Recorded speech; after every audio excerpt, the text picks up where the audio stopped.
les militaires, civils, motorisés, après quoi le chef de l'État va donner ses impressions. Donc nous vous laissons bien. On le voit marcher sur le tapis.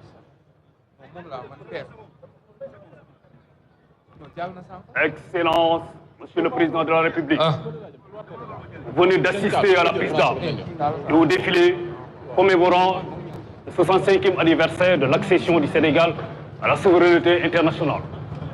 Au défilé devant vous, 29 formations civiles, soit un effectif de 1499, 397 véhicules et 141 motos des forces de défense et de sécurité, 14 aéronefs de l'armée de l'air, 10 écoles de formation militaire et paramilitaire, soit un effectif de 1172, 22 formations militaires et paramilitaires, soit un effectif de 3425 défilants, et enfin 66 chevaux de l'escadron monté de la gendarmerie. Colonel Clément Crisogo Nassalan, commandant la zone militaire numéro 1, commandant des troupes, à vos ordres, Monsieur le Président de la République.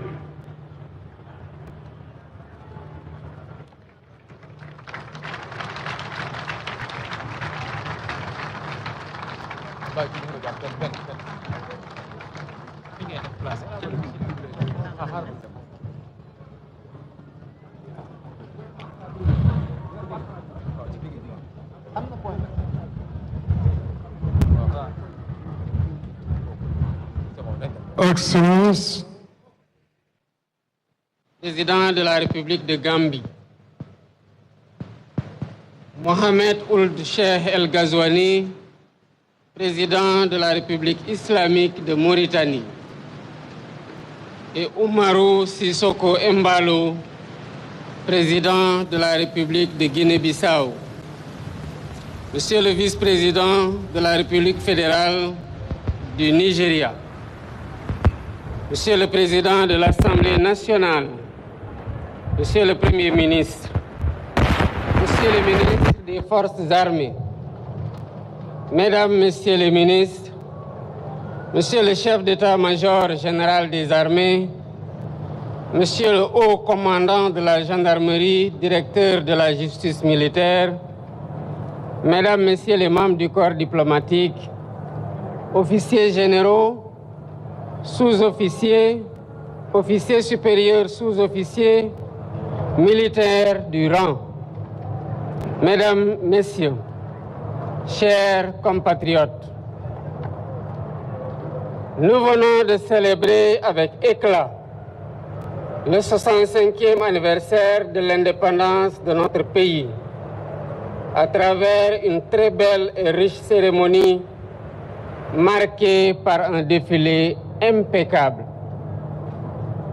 Dans cette grande et splendide avenue que j'ai baptisée récemment Boulevard du président Mamadou Dia. Digne fils du Sénégal, Mamadou Dia fut président du Conseil des ministres du Sénégal à l'aube de notre indépendance, à qui revenait l'honneur mérité de prononcer le premier discours marquant le premier anniversaire de notre accession à la souveraineté internationale que nous célébrons aujourd'hui. Je tiens à remercier chaleureusement nos hôtes de marque qui ont bien voulu honorer de leur présence cette cérémonie, malgré leurs agendas chargés. Messieurs les présidents et chers frères, Monsieur le vice-président, nous sommes heureux de vous avoir à nos côtés. Vous êtes chez vous. Votre présence ici traduit notre attachement commun aux relations historiques d'amitié fraternelle, de parenté, de voisinage et de coopération conviviale entre nos pays.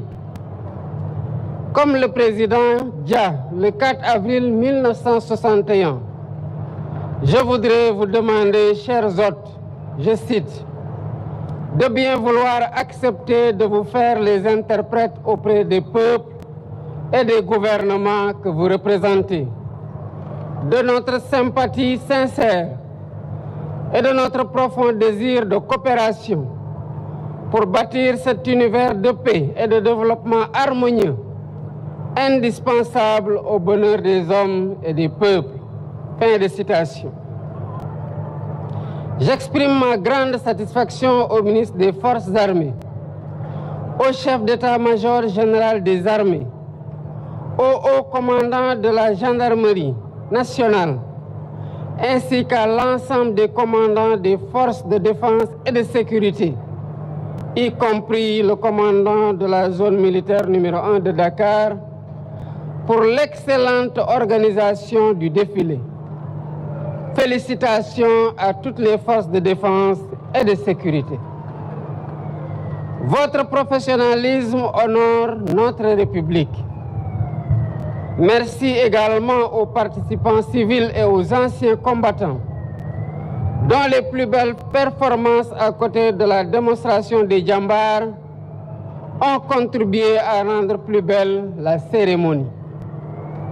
La symbiose entre civils et militaires, la symbiose aussi entre civils et militaires et paramilitaires témoigne de la vitalité du concept armée-nation qui symbolise la cohésion nationale que nous devons sans cesse cultiver et préserver dans un environnement de turbulence. Nous vivons en effet dans un monde d'incertitude persistante, avec l'expansion du terrorisme et d'autres menaces transversales, les guerres majeures et la déstabilisation du Sahel. Nous devons nous préparer à faire face aux menaces en parfaite intelligence avec nos voisins et tous les pays épris de paix, car les périls sécuritaires transcendent les frontières. C'est cela qui justifie la montée en puissance de nos armées et les investissements dans les équipements militaires que nous poursuivrons pour assurer notre défense et notre sécurité ainsi que notre stabilité. À travers le thème retenu cette année, nous marquons notre attachement à la souveraineté technologique et industrielle des forces de défense et de sécurité. Le soutien à la modernisation technologique et industrielle de nos armées, dans toutes leurs composantes, est un impératif de premier ordre pour l'accomplissement efficace de leur mission. C'est aussi un gage essentiel de notre indépendance et de notre sécurité collective. Elle restera par conséquent au cœur de mes priorités. Je renouvelle une fois de plus toutes mes félicitations aux forces de défense et de sécurité pour cette très belle communion. Vive la République, vive le Sénégal et vive l'Afrique. Je vous remercie de votre attention.